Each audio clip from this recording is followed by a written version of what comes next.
What's going on out there, everybody? This is another episode of No Feelings, Just Facts. I'm your own Clevonne with Miss Tosha V on the scene. Hey. And one of our special guests back in the house, Miss Zakiya Monique, one of the coldest motivational speakers out there. Got definitely check her out. We want to give an acknowledgement to our sponsor, the Don Phillips Project. We've been definitely trying to get our hands on that new album that they got. Is like I say once again, it's dope. So we are working to get a hold of that. We picking up, we carrying on. Oh, I gotta also throw this out there. Merry Christmas. What's this? Christmas Eve? Yes. Happy Christmas Eve to everybody out there. This is a new year coming up. New year. So I would say this new year is I ain't got time for no bull. Who got a song like that? Because that's gonna be my new jam. If somebody got that, I ain't got no time for none of y'all bull. That's your anthem. For real. I don't care if it's rap. I don't care if it's a Christian song. I'm gonna bump it. So we picking up from where we left off last week, and we was talking about people that are built for abuse. In the how we were talking was like all the different scenarios that so many people will go through, and those different situations. So today we're gonna pick it up.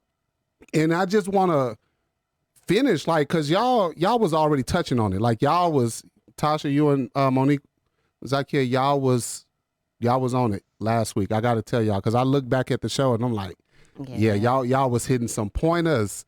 Y'all was hitting some for real pointers. But one thing that y'all brought up, too, is about, like, the abuse is how a person that you're in relationship with is in competition with you. That one's like real deep because we was waiting for Zakiya to go ahead and put us up on. Man, you gotta put us on game with that one, because a lot of people, for real, a lot of people get in these relationships. They're in a relationship, it's abusive, it's bad, it's unhealthy, and people wondering, the first thing that everybody's talking about is a narcissistic person and all that. I never knew nothing about the terminology till my ex-spouse who came and told me that's how you are. And I'm like, what? Come to find out, when you research the traits, it's like that person that's telling you that you are that, they are that. Ain't it crazy? Like, it became like a national anthem of who's a narcissist. Well, that's because narcissism lets us off the hook. See, here's my thing. I will be the first one to tell you that narcissism absolutely exists. Okay, so don't ever take what I say to mean that it doesn't. However, you always have to be careful when it becomes a wave. When it becomes something that everybody is saying, because everybody's not a narcissist. A narcissist don't come in the door telling you, I don't want a relationship, I don't want no kids, I don't want this, I don't want that. They don't come in. Narcissists come in the door quiet. Okay, they usually come in the door very quiet, very humble. For the most part, they will, what you need, what you want. They come in the door like a pimp. That's what pimps were. See, this is just a new name for the same thing, and that's what bothers me is that we will act like this is new. But pimps have been doing this forever. They would find a young girl, somebody who is not used to having anything. They will wine her. They will dine her. They will dress her. They will do everything to impress her. And then they will lay up on her, right? Lay it down on her. And then she feeling like, oh, I know what he do. And the whole time he's giving her a little bit more of himself, a little bit more of himself, letting her into his world a little bit more, right? And then she starts to make excuses for him. Well, I know he a pimp, but he wouldn't do that to me. Right. I'm because special. Always feel like they won't do that to me, right? Yeah, I'm special. Wrong, because if a person does something, they have the ability to do it to you. Ooh, that is deep. So then the next thing you know, one day he say, I need you to go out there and make me some money. And then you say, and he say, pow. Now get out there. Hit her with oh my God, she's a narcissist. Look, at the end of the day, this stuff is not new. Right. Yes. Love bombing. It's just new names. This stuff's been going on. Okay. But everybody's not a narcissist. But the reason why we will scream narcissism, because narcissism, if you ever pay attention, when you say somebody's a narcissist, nobody ever asks you what you did wrong. Nobody ever says that you need to increase your self-love. Nobody don't say, when you say it's a narcissist, girl, I know. I feel bad for you. Yes. Right. Everybody's not a narcissist, because if you start asking questions like I do, well, when you got with him, you ain't see no traits. A lot of people do. Always red flags. Always red flags. Wow. What you want to say on that? Oh, no, I'm listening. I'm enjoying this. Because this is real interesting on how a lot of people get in these unhealthy relationships. And when I'm going to say we, because I have done it myself. I have tried to fill the gap based upon what I had missing in my life and all this stuff. And you rush into these relationships And you get there, now you're in these hasty relationships with what we define as what you say, narcissism or whatever. But I have to put this out there. If you are lacking something so in depth in your life that you are rushing, there's something wrong with you too. Yeah. Absolutely. And But if I scream narcissism, nobody's going to hold me accountable because, well, he's a narcissist, so it's nothing she could have done. Oh, it's absolutely something that you can do. The first question that I asked is, so when you got with another one, was he a narcissist too? Yeah, then that's on you. Fool me once, shame on me.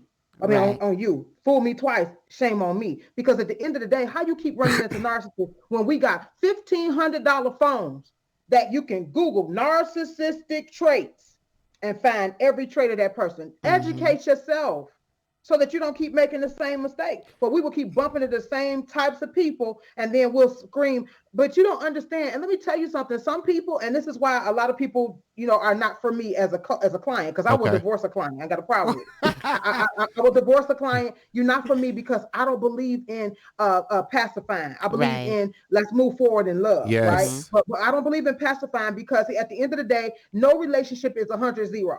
Okay, and what I mean by that is, I don't care what relationship you in. There was a lady who says, but he brought a girl to my bed. Ooh. Did he show you any signs beforehand? Right. Well, I did see him. Okay, then. So that means it's not 100-0. He is filthy, funky, and foul for bringing somebody to your bed. However, when you saw those traits before, you have a decision to make. And when you run down that aisle and you say, I do, you saying, I do take him as he is. I do this. I know what's going on. So therefore, I'm saying I'm going to roll with it. Man, what do you guys say about the people who are always lacking in certain areas of their life, right? So, because you look at people that have the parental issues, right? Family issues. So you got people that have all these issues that rush to these type of people. They rush. And the reason I'm saying that is because I have done it. I'm guilty of it. I'm guilty of jumping into these relationships, right? And when I tell people, I say, hey, I got 6 kids with 5 different women.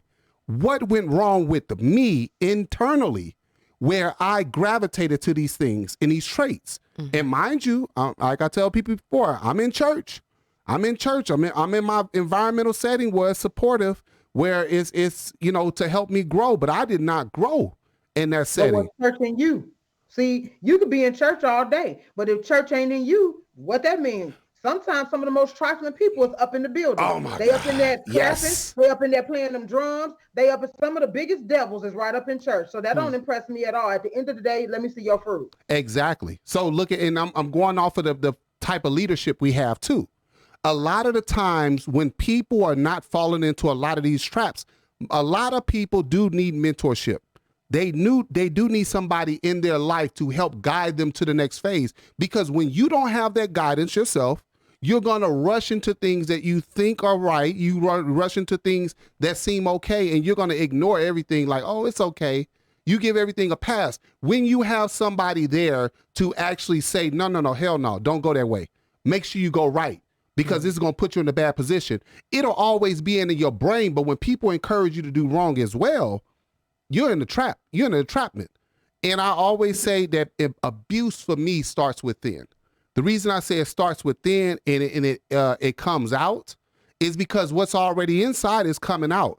So your need for the attention is coming out. Your need for being dominant is coming out. Your need for all your needs are coming out, and you just linked up with what you needed. Now, but correct me if I'm wrong. Open. You have to be open for mentorship. And unfortunately, especially this generation. Yes. I remember I was talking to a young lady and I told her one day, I said, who is this guy? She was going over to one of her family members' house and she had this guy taking her over. I said, well, you got to be careful in this day and time. I said, well, what is his name? Do you know his real name? And she said, Pooh Bear or something like that. Well, I'm sure that's not what's in his birth certificate.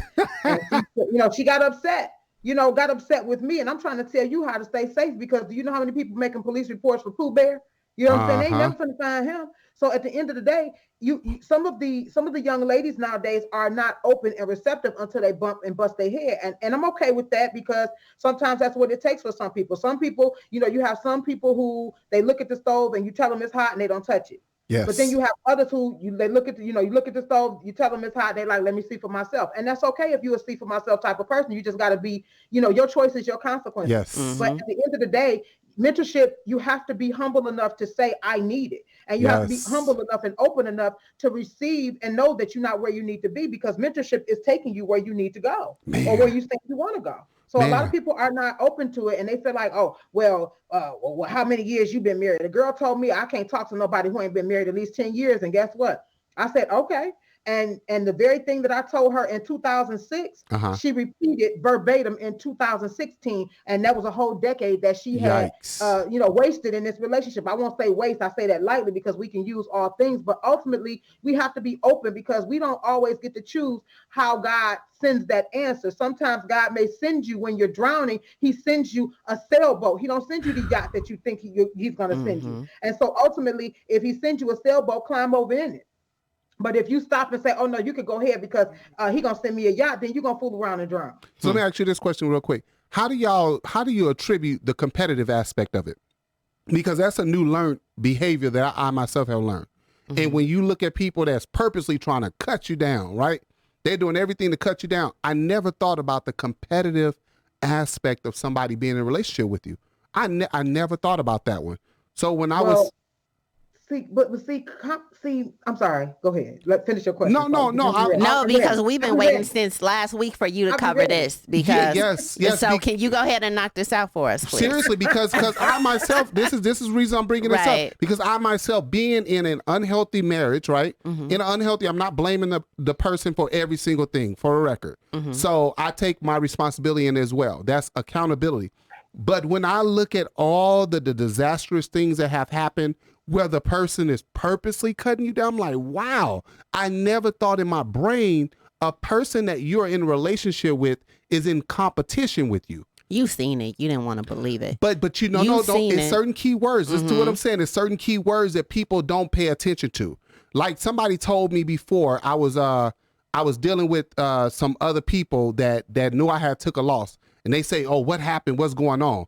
And I'm telling them what happened, and they just rolled their eyes and walked off. And one of a friends say, hey, he just wanted to see how you taking it.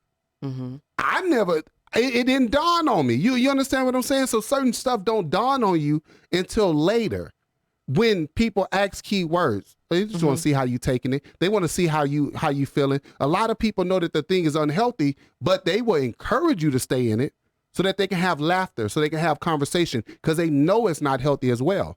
So it's an intriguing thing. Some things you do recognize and some things you don't. That's all. That's what I'm saying. But what was you going to say in the competition world of relationship? See, and like I said, I didn't mean to cut you off, because I know this. I've dealt with this. I know this all too well. You can get with somebody who joined your team for things. There are some people that's not joining your team because they love you or they want what's in your heart. There are people joining your team because of what's in your hand. They're joining your team because they know that you a grinder, that you're going to get out here and get it. Some people looking for sponsorship. They're not looking for relationship. They're looking for sponsorship, okay? They're not looking for partnership. They're looking for sponsorship. They're not looking for leadership. So this is why a lot of times women will get in relationships. I won't even say women, females will get in relationship, and men too, males too, will get in relationships, and they're not concerned with you. They're not concerned with you. They're concerned with the appearance of you. They want to put you on Facebook. They want to dress in the matching pajamas. That's what everybody doing tonight, matching pajamas tonight, and all that type of stuff. And there ain't nothing wrong with showing your love. But at the end of the day, I need to know that you want more than what's in my hands. You want what's in my heart. Yes. And that's the problem. A lot of times the love that people are exhibiting is not the same. And so ultimately, if I love you with an agape love and you love me with an eros love, we're going to miss each other every time, because the eros is a physical love. Agape is unconditional. Somebody going to come up short. But at the end of the day, how competition goes into this is when you get with somebody and they're looking at what you have in your hand. Yes. Okay. Sometimes they're jealous. They want you to stay at a certain place. So let me give you an example. So let's just say we were together. Okay. And when we came into this, I was the breadwinner. And let me tell you, let me go back to what I said last week. Something I talked about last week was that some people pick people that are beneath them on purpose. Okay, because when you're wounded, you tend to want to control the situation, because if I control it, I won't get hurt again. If I control it, they won't leave me. If I control it, then I don't have to worry about, anything happening that happened in my previous relationship, right? And so I get with you, and I'm the 6-figure earner. Yes. You low. Yes. I'm happy with that because I get to control the narrative, right? But then all of a sudden you hit a spurt and you come on up through there. Okay. Now we're in competition for who in control. Because I didn't count on you coming up. And when someone is wounded, when a person is wounded, if they do not control the narrative, they almost the type that will take their ball and go in the house. I don't want to be a part of it. Wow. I don't want to be a part of it. If I can't, I don't want to be a part of it. So here's what happens. It's easier to pull down than to pull up. So if I see you coming up, and I cannot have that control, I tear you down every chance I get. Man, and this is how abuse comes about, because I will tear your mind up. I will make you think, I don't know why you want to invest in that property. I don't know why you want to go do that. I don't know why you want to go do this. Why? Because it's taking more and more of my control every time you do. Because I'm scared that thing might just work. And if that thing works, guess what I'm thinking? You don't really want me. Damn.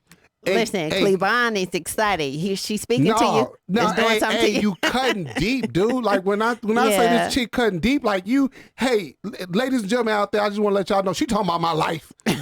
She don't even know me like that. You don't even know me like that. She talking about my life. I was in church and this was happening with a wife. That's deep. Listen, my ex-husband. My ex-husband, when we were when I had found out I was pregnant. And then after I found out I was pregnant, I was really, I was just like, okay, I got to get a bigger place because I had an apartment. And God has said, start looking for a house, right?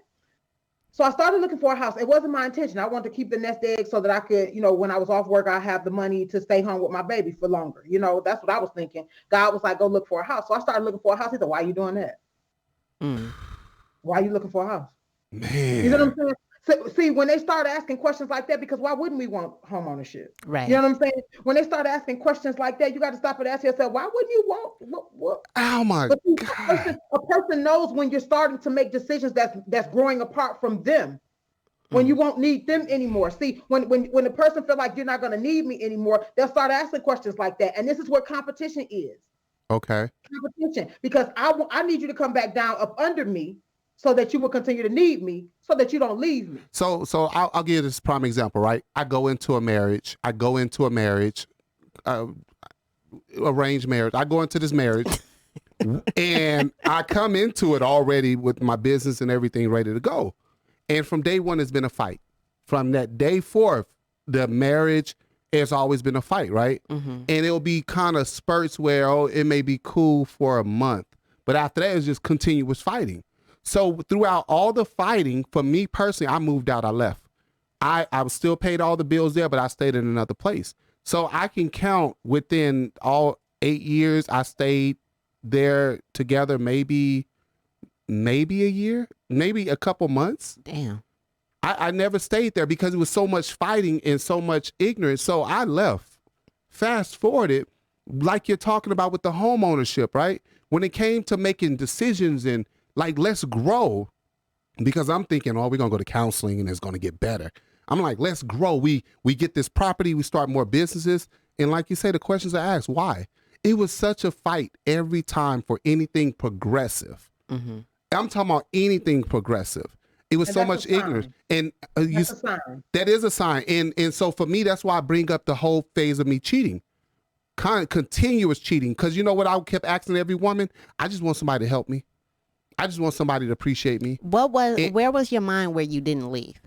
Where was because you said you moved out. That's my question. Yeah. My Wait, child, hold on. Let me get it out. But you said 8 years. Your baby's not 8, right? She's 8? No, the one we had together is 7. Okay. So I'm asking, even with that in tow, because you said you guys didn't live together more than a year, right? Not so even you that were much. already out the house doing your own thing. So what made you stay in the arrangement, as far as, because you wasn't living there? Because of the mindset. The mindset that I grew, right? That mindset was, you stay, you stick it out. It's going to get better. it's going to work out. That's the mindset I had. That's the mindset To be I was honest told. with you, I thought it was more of the appearance because you guys were in church. No. So I took it as if, divorce was a no. No. I wanted, for me, I filed divorce. Mm-hmm. And the reason I filed divorce because it was abusive. When I say abusive, like I'm with somebody that wants to fight. I'm with somebody that loves that type of drama. I didn't know this at the time. So we had, let me go this direction. I've never had any of my children consistently with any of the women. Mm-hmm. From day one to all the way, I've not won. It's always been a fight. I had to go to court. I could not be there. So I value that. I put that value line on top of all the ignorance. For me personally, did I have anybody there mentoring me say, bruh, don't do this, don't do it? No. Did I have anybody there supporting me? No. It's just me. Do I have family support? Mother? Nobody. Monique, from your, not to cut you off, I'm out. sorry. From your experience with the clients you dealt with, what's usually the reason that people stay in abusive relationships? Typically people stay in abusive relationships for a couple reasons. Number one, like you said, appearance is one thing. I don't want to disappoint people. I don't want people to be right, because oftentimes they did have somebody who said, I don't think you should do this or what have you, and you went against them. So you don't want to be found wrong. You've been on Facebook and you've been posting all these pictures, and so now you don't want to be wrong. Yeah. So sometimes people will stay in those abusive relationships for those reasons. I call that image driven. And you just subscribe to that facade as a result. Other reasons is they don't recognize it as abuse. Like some people legit. That's why it is so important for us to have that session next week, Lord's will, about overcoming abuse, because some people have no idea that what they're going through is abuse because they sat in it so long when they were children. They sat in it so long. You know what I'm saying? So some people don't realize it, and they don't think they're worth anymore because, heck, my mama been saying it. They ain't no worse than what my mom and daddy said or did to me. And so this is familiar. So familiarity will cause us oftentimes to stay and subscribe to something that is not serving us well. And the third reason, which is probably the biggest, I don't want to be alone. I don't want to start over. So sometimes people are miserable. When I say les miserables, baby, I mean les miserables. Okay? I'm talking about I'm looking at you, look at me, and you getting on my nerve. You know what I'm saying? Every single day. Yes. But at the end of the day, I'm scared to be alone. I'm scared to start over. I'm 45. I'm 50. Who gonna want me? And so you have allowed the narrative and that self-talk to go on in your mind for so long that you actually believe that nobody out here is gonna want you, or that I don't want to date, because people talk about how the dating pool is and all this type of stuff, and so they're afraid, and so they will stay because they'd rather just deal with what the devil that they do know. That's what my brother used to say. I'd rather deal with the devil I do know familiar. than go get it. Man, let me say this real quick, because I only had one person that said don't do it, and the one person that told me don't do it was the person that everybody didn't respect. One person. The one person said, bruh, do not do this if you don't want to ruin your life. See, but never hearing that, and other people would say, oh, you stupid, you dumb. Nothing. See, because I grew up under the leadership of family and everyone. It ain't never going to work. So, yeah, trying to prove people wrong and everybody say, give it time to develop. It'll work. You gotta let it grow into it. Now, ain't nothing fit to change. That's the reality. Did you suffer in silence? Every day ain't going to be Sunday. Oh, yes. Oh, yes. You say suffer in silence? I said, did you suffer in silence? Because sometimes we go through it and we don't express it to anyone, so no one knows. Or were you vocal about it? When I tried to be vocal, what happened was I was talking to her circle, her people that I was taking care of, her support. And what they did is they'll side with you. The people will side with you for the moment. Oh, yeah, that's messed up. But their benefit is there. Their benefit is right there with that person. That person controls that narrative. So when you're talking about suffering in silence, yes. When you go speak out, I'll give you the replication of the father.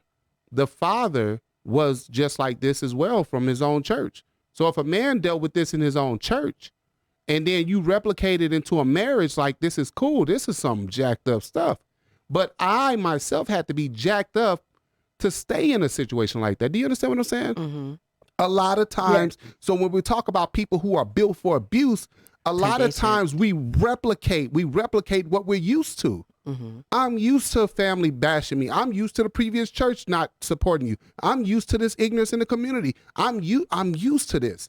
So the people that I trust, remember this, the people that I trust will tell you just enough to keep you on a string, so they'll tell you something positive, then bash you.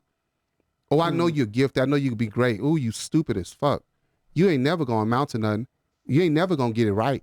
That's one of the things where she was saying about the control issue, because I give you enough to build you up, but I'm not going to give you too much where you feel like you can move on without me. So and I'm only going to give you enough to build you up, just so I you can serve benefit. me well. Yeah, I can benefit. Exactly. I had a relative that always told me this. Check this out. This is how jacked up mentally life is. Come and talk to me about your business. Why don't you come and tell me, because I can help you? This relative has never built a business, has never ran a business. This relative has always been an employee. But because of the respect that we have for the relative, we go consult with somebody who can't even tell you, hey, this is what you do to manage millions of dollars. Because what that relative did is, that's kind of, just take care of me real quick. You doing good. Take care of me. So what you're saying is the person that you selected to mentor you wasn't even qualified. Not even qualified. Because then it's the same person where it's people I hate in our community when they say this, we all need to move together and get together and live like the Mexicans.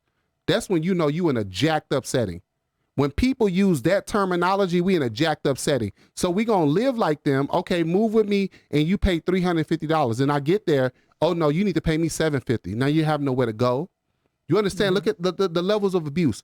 You have nowhere to go. You're kind of stuck. They know your situation. So what are you going to do? Most people are going to compromise it. Most people are going to compromise and bend. This is within family dynamics. And we go from family to community. There's a lot of levels to this. So when we're bringing up the competition aspect, when you guys said the person that you love is competing against you, I never thought about that. And love and competition cannot dwell and thrive in the same environment. No. So because how can you be so in love with your opponent? Like if you don't want them to win, you know what I'm saying? You at some point you're rooting against them. I don't care what nobody say. I mean, yes. LeBron can be homeboys with KD and homeboys with Melo or whatever, but when they on that court, he like, hey, we trying to get this W. Yes. Right. And so ultimately, if you in competition with your mate, and this happens a lot because especially as women have become more successful. So as women have become more successful, it becomes a lot of competition at the top of who's going to be the leader, who's going to be the head. And one of the things that I really want to have a session about is how, for the first time in history, I'm going to say this, and this might be controversial. Okay. But for the first you time be setting them off. You be setting them off on TikTok. Okay, I got a knack for it. Okay. But let me tell you something. For the first time in history, women are like, so we don't need y'all sex and we don't need y'all money. Right. So what else you got? See, and because a lot of guys have not done their work. They weren't groomed to do their work. Think about the grandfathers. Our grandfathers didn't have to do no work to heal emotionally and all of that. No, they just kept moving. And as long as they were able to give money and provide, and as long as they were able to, you know what I'm saying, to lay that pipe, it didn't matter. But that's all I had to do. And so now women are like, so what about my emotional needs? Yeah. Yeah, I got a rose and I got some money. So I don't need that from you. What I need from you is emotional stability. What I need from you is to cover me mentally and to take some stress and strain off of me mentally. And he's saying, I don't know how to do that. Right. Because I didn't do my own work. And I didn't do my work because I didn't know I had work to do. You know what I'm saying? So a lot of guys, this guy commented on one of my statuses on TikTok and he said, well, it's more of us than it is y'all. So y'all are really competing for us. I said, wait, hold it. It may be in number.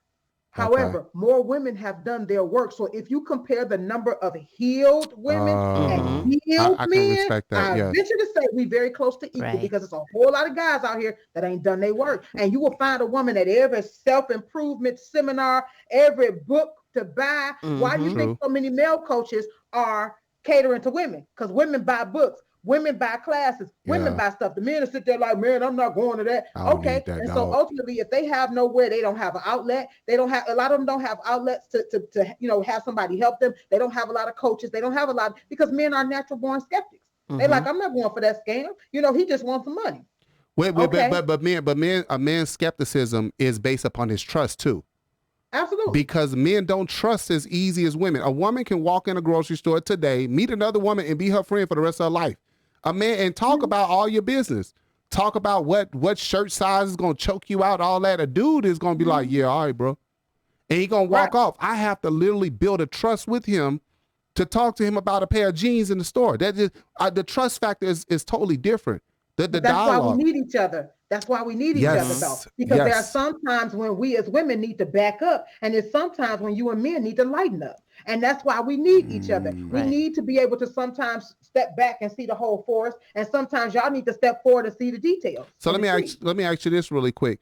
What are steps that you would say that people need to take when it comes to getting out of abuse, overcoming it? What are steps that you would actually feel about that when people, because there's a lot of people in abusive situations, and I myself never knew how, until I did the work, never knew that I was gravitating to abusive women.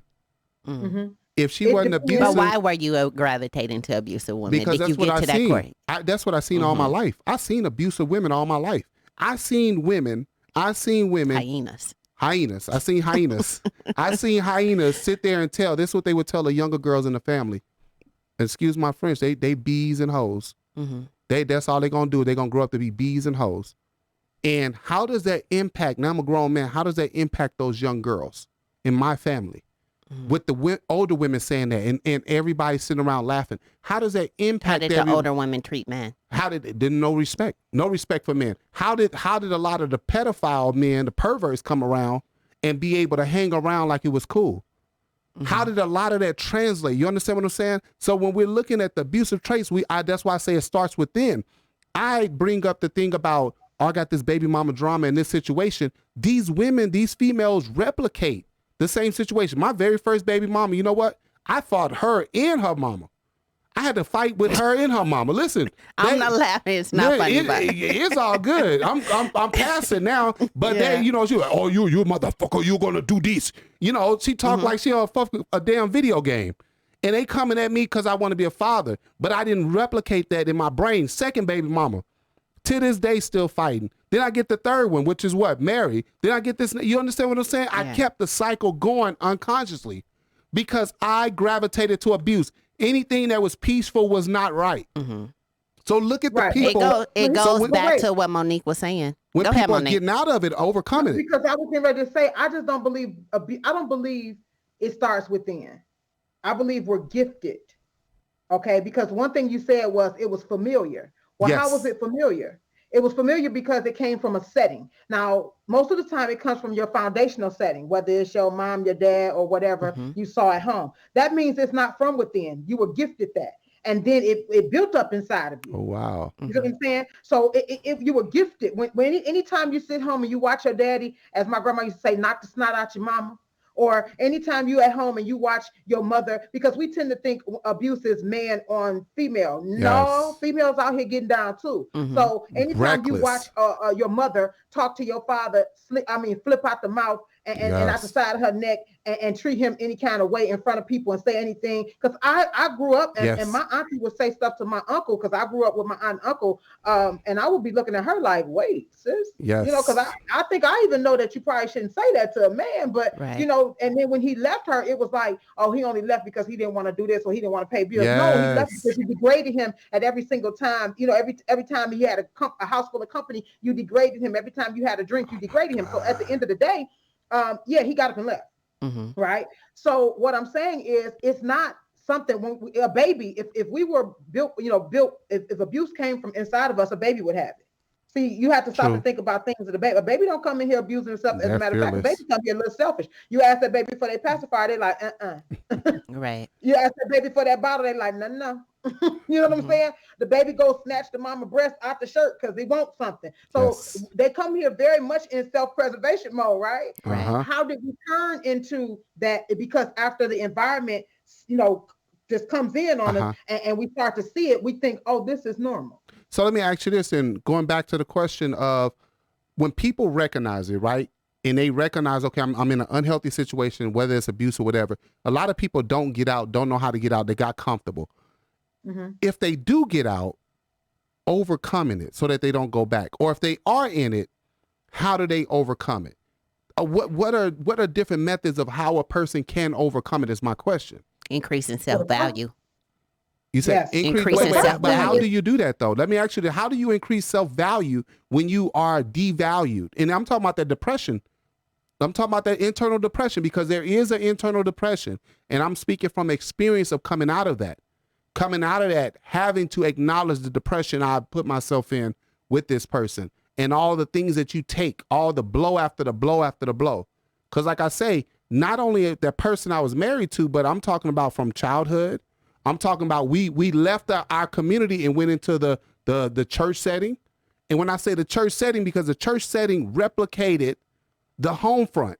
My home front replicated the relationships I chose. So I'm saying all of that, you're saying get to self-worth. Okay, I know my value. I know that I'm great. I know that I'm gifted. I know I can do great things, but I don't know how to get past this internally. That's the part that kills people. Is you have to be careful. First of all, it depends on what type of abuse you're dealing with. You see what I'm saying? Because some abuse, you may have time to sit and work on the thing, but other abuse, if you're getting punched in the face, you might need to get on. Right. Okay, you need to get on quickly. Okay, before that one punch be the last one. So it depends, first of all, on what type of abuse. If it's physical abuse and sexual abuse and things like that, and you got to get on. Okay, you got to get moving. You got to find you a shelter or something in your area, and you got to go. Okay, that's number one. So get to safety, do whatever you can to keep yourself safe. Okay. But if you're dealing with emotional and mental abuse, the first order of business is understanding. Okay. Understanding. Okay. You can never, ever manage a thing that you don't understand. Okay. And what I mean is, I don't expect you to manage the abuse. You need to manage yourself, because otherwise, if you do not learn about what is it in you that caused you to sit there and deal with that, if you don't learn that, you will find the same lane, but with the same game with a different name. Let me ask you this, because once again, a lot of people don't have that particular strength where they don't feel strong enough sometimes. That's why they go back to their family. That's why they go back to those settings. And that's why a lot of them don't leave. Because the people who you think are supposed to support you won't support you. That's hard. The whole thing is separation. You have to separate yourself. When you identify where the abuse is coming from, where it started, you have to cut that off, because you cannot heal with it. Yeah. A lot of point people. Number one is to identify, understand. That's what we're saying. But then point number two is change your circle. You cannot. They always say you can't heal in the same place that you got sick. What if somebody is your best friend and they sitting there watching you get punched in the face and they not saying nothing to you about it, or they not saying nothing about the stuff you go through? Then you really think that person is going to want to see you be better? Let's be honest. Man, that's so true. Let's be honest, because the truth of the matter is, when you have good people and supportive people around you, when they see you going through this type of stuff, they hurt. They hurt, and a lot of times they will fall off because they cannot continue to see you go back and back and back to that situation. So it's hard for them to be there. So when you around somebody and it's not hard for them to see you in these terrible situations, it's because they're in competition with you secretly. They're comparing themselves to you secretly, and they may just have you around because I'm better than her. See, some of us, that's why some folks like reality TV, because they love to see the fact that somebody else is going through it too. And you got to be careful with that poverty mindset, right? You got to be careful with that poverty mindset. But number two is you have got to open up your circle. See, all this whole no new friend stuff, let me tell you something. It'll be a new friend that'll bless your whole life. You cannot. Thank you. Keep your circle. You can't keep your circle so, because that was my friend from second grade. But baby, let me tell you, you're not the same person from second grade. Your needs are different. You are different. So at the end of the day, you have to open up your circle to people who want the best for you, who want the best for them first. Because if you don't want the best for them, I know you can't want the best for them. Wow. But you got to open up your circle next, and then you'll have the support that you need to move forward in a different way. Yeah, I agree with that. And stop showing up to certain parties that don't compliment you. Especially if you know that when you get there, back to the environment. Go back to the environment. Because I was guilty of that. I say, well, you know what? I know that they're going to have a problem with me, but I'm going to show my face for about 3 minutes and leave. No, do not show up, period. Don't show up. And I think it's really important, too, that we have to be ready to hear the truth. Because sometimes we have people in our lives that tell us, but we don't want to hear it. That's very true. But some people, here's one of the things where you run into a lot of times. Some people will tell you the truth about you, but they don't want to hear the truth about themselves. But that's okay. That's okay. You ain't never got to hear the truth about you because I'm not responsible for your change. See, that's what we mess up. We mess up because we think this is me versus you and me. Okay, you tell me Exactly. truth, I'll tell you the truth. No, baby. Listen, I'm in this thing trying to get what I need. And if you Okay. don't ever want to hear the truth about you, touche. Go ahead. Not even touche. Go ahead. Okay. Let me tell you what I need. I need to know that it's people around me that's going to be honest with me. And even if they never take my honesty back, I'm getting better for me. See, we do too much tit for tatting. And well, if, Exactly. you know, or we That's do too true. much adjusting based on somebody, like for instance, you said, well, that person never had a business or whatever. But let me tell you something. God can send a word through whomever he chooses. Okay. I'm a firm believer in that. If you don't believe in God, I get it. But I'm telling you, God can send a word through a baby. Okay. And my thing is, it is my job. And this is what the Bible tells me. The Bible tells me, try the spirit to see if it's of God. So that means that I don't care what you say. I'm going to listen. I'm going to measure it. And And take then what's I'm for going you. to eat the meat. But let me throw this out there though really quick. And I'm talking about when I brought up the thing about the person different. was telling me what was beneficial for them. They wasn't telling me how to grow, how to become better. What they were doing was saying, I'm trying to protect you, really, so nobody else get a hold of you, so I can get all that I can get out the equation.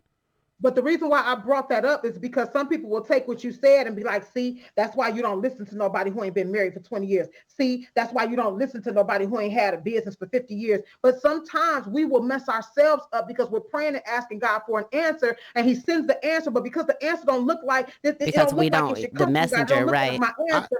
We will not I can unwrap the relate gift. to that. So it's I think I'm going to the phase of when you got the person that's trying to use you opposed to giving you the information. And some people will give you the information and say, you know, watch out for him because, you know, he got a little snake in him. Just, you know, do your thing. But then you got the person, like I'm saying, people, the vast majority of people with their hand out, that I'll give you the information if it benefits me. That part sucks right there. That really, really sucks. So Or I'll give you just enough information. Yes. But I'm not gonna give you enough to be better than me. Thank you. That's the issue I'm talking about right there. Or those people that have a problem when you do have a new circle or a new friend, where they be like, I wouldn't trust them. Or did you hear this about they don't know anything about the person, but they're ready to put dirt on their name just because they're new. That was my mentor. That was my mentor. But that's why we have to have our own mind, and we have to keep our eyes open, and we have to remain sharp and have discernment for ourselves, because somebody will talk you right up out of the very person that was sent to bless your life, your business, your relationship, your everything. But because they don't look like what this person should look like. I remember a girl telling me, well, I can't listen to you because you're not married. I said, but I was. And let me tell you what I usually say. Okay. Because I ain't drowning. Okay. Right. I'm not drowning. So I'm okay with I'm not the one with the relationship problem. Okay. So if that works for you, I'm not for everybody. So the girl told me, well, I can't listen to you because you're not married right now. I said, oh, okay. But here's the thing. We will dismiss people who have been married. What if somebody's husband died? So now you can't listen to them no more? They don't have any valuable or beneficial information? You know what I'm saying? But what gets me is, y'all didn't say that to Steve Harvey. When he was in between wives, I say that all the time. When she had a boo for 13 years, she had a boo for 13 years, a boo. And she was out there telling everybody else, you need to leave yours. But did that make what she said less true? No. See, we have got to learn how to take the information and not assess the messenger per se in some instances. I'm not saying every instance, but in some instances, you have got to learn how to take it. Is it for me, Lord? If it is, all right, I got it. If not. So from experience, and for me personally, it's not just the marriage coming out of the marriage abuse. It's coming out of the community, the family relational abuse as well. That's what I'm saying. And recognizing these traits where when I say a lot of the people, they use you and they see what they can get out the equation. Once they've used you, then they say you're dumb. Or when you bring it up, they say, oh, shut up, be quiet. You talking too much. When there's a lot of kids who have been assaulted, right? And when most of the kids get assaulted, what do the family say? Shut up. That you being belligerent, you doing too much. And truthfully, the kid never had a chance to vent. So when you're looking at most people, okay, you guys are saying, I'm going for you, Tasha and Monique, you're saying that the person got to change their circle. That's one, right? they got to change the mindset of what they're used to. Well, first they got to change. They got to understand. See, I said understanding first. Understanding includes you changing your mindset, because you'll never change your mindset if you don't understand something differently. Every single class that I offer, my only objective is to change your perspective. I don't want to change your situation. You'll do that after I change your perspective. I want to change your perspective, right? Because if I can offer you another perspective, if I can offer you another way, now you have options, right? And so ultimately, the first thing that has to happen is you have to get an understanding of what this abuse is, why I've tolerated it, and get to the root of the situation so you can change the fruit. You'll never change the fruit of a tree until you get to the root of the tree to see what the problem is. Got it. So number one is understanding. Then number two is, okay, now it's time to plan. It's time to make a plan and take action. Okay, got and you. Part of that planning comes from me involving other people that have resources that I don't have. So, see, our community is so good for wanting something that somebody else has. We want to live together like the Mexicans, but we don't want to live together with the same creed. Well, let me throw this one out there too while you're in there. The fear. The person can sit there and pre-plan all day. Have you ever dealt with people that plan all day but never make a move? Yes. That fear, they gotta overcome that fear. I gotta be honest with that. Because of, like you said earlier, who gonna want me? What's gonna happen? They worried about the trauma. How am I gonna make it? When you look at the Tina Turner movie, what did she do? She just took off running. That goes back Scared into and what fearful. in my opinion, it goes back to what I was saying about self-worth and building that up. Because if you get to the point where you value yourself you're not gonna let anyone, I don't care if it's mother, father, sister, brother, friend, you're not gonna let anyone misuse you. That is easier. I'm being real with y'all. That is so much easier said when you have no support. It absolutely is. However, this is why I said change your circle, because as you open yourself up to more people, guess what they're going to do? Let me tell y'all something. I didn't think people would listen to me. I didn't think people value what I had to say, because the people in my immediate vicinity didn't. You see what I'm saying? Oh, I had that before. Because the people in my immediate vicinity, my family, none of them wanted to hear anything that I had to say. So I figured, why would I hit the live button and talk to anybody else? Yes. If the people around me don't want to hear. But you know who told me, get out there? Strangers, people that I had met from afar. Yes. It won't always be your BFF. It won't always be the person you went to church with. It won't always be your cousin. Sometimes the person that has the very seed that you need is the person that you keep closing the door on because you singing no new friends. Yes. Hey, that's real talk. I agree. Your community is what you make it. You have got to, I'm not telling you to get rid of all your friends. I ain't saying that. But what I'm saying is this is the perfect time of year to stop and evaluate. Is this serving me well? You know what I'm saying? Are we serving each other well? Because otherwise, let's just kiss and say goodbye. What are we doing? Right. Yeah. Let's just kiss and say goodbye. We ain't got the beef. But we're not benefiting each other no more. Very, very true.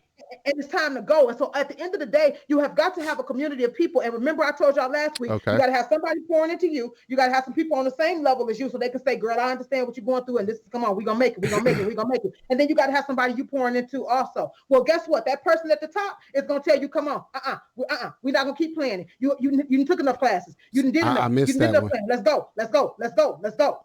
Mm-hmm. I missed that. You gotta have you somebody that can override what's going on in your spirit, and they can speak to your spirit and say, not so. You will be everything that you plan. You will do everything that you plan. You will be all that you were created to be. Let's go. So but you got to be open to that. So here, and I'm going to this, and we're going to really have to tap into this. That mental trauma, mental trauma is so in depth, and there's so many layers to it, because there's so much I want to bring up, like right now. As far as, because I understand where you both are coming from, but I'm coming from the fact of how the entrapment, the mental trauma is. I know what I'm capable of at this age and phase. I've done it. I have to always go against the grain. I'm just saying I myself, because I can use me as an example. Going against the grain is a lot. So you generate, that's what from within. I got to keep going. But there's a lot of people who have that mental trauma where they're so locked in that even when they go back. They go back. And their circle a lot of times will push away to help. Oh, my dad always told me, once you get tired, you're tired. Nobody can tell you when you're tired. Listen to what you just said. My dad told me. But I'm telling you this. I'm speaking. You're speaking from your perspective of what you're dealing with, right? But your breaking point came when you reached your point where you were tired. No one had to tell you that. You get what I'm saying? So it's going to be the same for everyone. It's not, no one can give you what you need. You know what I mean? You had to reach that point on your own. You said you went and filed for a divorce. You removed yourself when you reached your breaking point. But I kept, let me break this up though. Because of my own addiction, I kept going back. Mm-hmm. You understand? I filed the paper. But at some point you didn't. At some point I didn't. And you know what it had to take? It had to take me finally incorporating a new circle and embracing the circle. It took a while though. Listen to this. I've always had a lot of good people in my corner. And every time I would jump in a relationship, I would not talk to those people because I knew that I was wrong and I rushed into those situations. Listen to what I'm saying. The shame that I always had this shame. Mm-hmm. I'm shamefaced with the family, with the community, with the church. I was always shamefaced. So whenever you do anything, you're shamefaced unless it's something that benefits everybody. Yeah, but what I'm trying to put out there is, and Monique, you correct me if I'm wrong, we can't give anyone a magic pill. Just like if someone wants to get out of drugs, at the end of the day, it's their choice. They have to make the choice to say, hey, I'm done. I don't want to do this anymore. Right? Mm-hmm. So when you were going through what you were going through, it took the only reason you stopped returning back to it is because you reached a point where you was like, I'm done. You get what I'm saying? You have to reach that point within yourself. No one can do that for you. And if you don't reach that point, then you will continue to go back because sometimes people will leave, but they only leaving because they are trying to give that person an ultimatum. They're trying to show that person, if you don't value me, I'm going to go. Right. Okay, I'm leaving. Okay, I'm gone, but I'm really not gone because my foot is in the door. But when you are done and when you've had enough and when you reach that point, you will not only shut the door, but you will lock it. You will barricade it. You will barricade that mug or do whatever you got to do. And you open yourself up for the support. Yeah. For the support to come in, but the support is not going to be there until you get to that point because you're not going to see it as support. You see what I'm saying? So once you reach that point, right? Either. They don't want to be bothered with the back and forth. I'm not going to keep on giving you good stuff to go and throw in the garbage because every time you go back to the situation, you're throwing away my time, you're throwing away my energy, and you're throwing it into the garbage. Look, I'm not going to keep going through this with you. Mm-hmm. That is very true. That is very true. So I'm going to say this because it's so many layers, y'all. It's so many layers with this. It's so many layers, especially before the holidays, because this is one of those once again, the depressing seasons. This is one of those times where people struggle. So getting past a lot of this, a lot of people do need the information. Mm-hmm. And I'm speaking from another side of the table to say, hey, okay, I am a person who was entrapped in this. Even what I trusted as support was my enemy. Mm-hmm. And I had to embrace it, even though I knew it. Listen to this. Even though I knew it was my enemy, even though I knew it was unhealthy, I kept going back because I didn't have any other resource. And the right people that would be around, they'd be like, hey, bro, we got your back. But I grew up not to trust nobody. So I don't trust nobody. In the people that you don't trust, that you know is unhealthy, say, don't trust nobody, only trust me. Look at me. Look at me. I'll show you. I'll show you what's right. You're going to keep effing up if you don't listen to me. If you tell a kid that, why do you think predators are so successful with a lot of kids? Because they groom them. They groom them. So me being a product of being groomed from a child up to an adult and trying to break that cycle is not easy. And not having nobody to protect you is not easy either. Mm-hmm. It breaks you. It corrodes you from within. Open to going to the root. See, the problem is the reason why you haven't been able to fully break it, and oftentimes we're not able to fully break it, is because we only go to certain aspects. See, if you ever see the way that certain root vegetables and things are grown, if you don't go deep enough, see, some of us will go and take a class, or some of us will go and do certain things, but then we won't really go into the whole depth. I know people who will come to counseling and lie. They won't even tell the whole truth about the situation. Well, how am I going to help you, baby, if I don't know the truth? Ain't nothing you getting ready to say to me that's going to make me say, oh, my gosh. No, honey, this is my gift. So I don't care what you can say. I done heard people say they didn't slept with their daddy. I done heard people say all kinds of stuff. Look, at the end of the day, it don't make me flinch. You know why? Because that just lets me know the root of the issues that we got to deal with. Yes. Until you get to the root, all the way down to that thing you don't want to talk about, to that thing you don't want nobody to know, until you get down there. Okay. And then dig that up. If you don't do that, then guess what? You're never, ever, ever going to be totally free because you haven't dealt with that thing that's connected and all the way back. And let me tell you something, as I said on TikTok, we remain at the age that we were hurt worse until we heal emotionally. So emotionally, there are a lot of 5-year-olds out here, 7-year-olds out here, 9-year-olds out here, and they call it arrested development, emotional stunting, whatever the name you want to use is. But ultimately, until we get all the way down to the issue, we're going to stay 7, 9, 10, and people are going to expect us to be 45 and 50 emotionally, but we're not. A lot of people don't even know that. A lot of people don't even know that. A lot of people still operate with, I hate my mom, I hate my dad, I hate this, I hate that. And they do. That's their conversation, which is so true. And for us to break that cycle, there's a lot. So overcoming it, we definitely got to pick this back up, because I know that we're over time right now. And y'all giving some for real facts out there. For real facts that people need. There are so many people who are, and there's different layers of how people are broken. But there are people who had 2 parents in the home that were broken. There are people who had 1 parent in the home, they were broken. There are people who had no parent in the home, they were broken. People in foster care. So you have so many people, there's different levels of how people were being broken. And overcoming every one of those layers is what we need to tackle, definitely. We need to tackle that so people understand how more interpersonal it is. Right. So what would you like to say in closing, Tosh, yourself? I just want it to be known from experience that healing is not easy. You're going to have a roller coaster of emotions. Yes. All days won't be good. Sometimes it feels lonely. It feels like you're isolated when you're doing the work, but it's worth it.